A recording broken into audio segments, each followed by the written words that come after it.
মুসারে আল্লাহরে জিগাইবানি, আমি গরিব মানুষ, আমি ভালো কিছু কিনতে পারি না, ছেলে মেয়েকে ভালো কিছু খাওয়াইতে পারি না, ভাঙ্গা ঘর, এত গরিব, ভালো করে ঘর বানাইতে পারি না।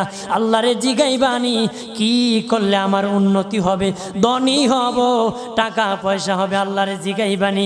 আল্লাহ মুসা নবী কই ঠিক আছে, আল্লাহরে জিগাইব তুমি কেমনে ধনী হইবা।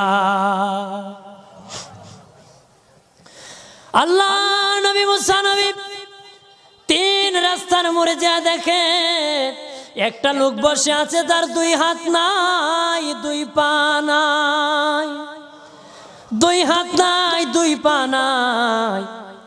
ওই লোক ডাক দিয়া কয়, মুসা রে, জীবনে কোনোদিন নিজে হাঁটতে পারি নাই, নিজ হাতে খেতে পারি নাই, কেউ খাওয়াইলে খাই, নতুবা উপবাস থাকি, বৃষ্টি আসলে ভিজি, সেখানে আমি আবার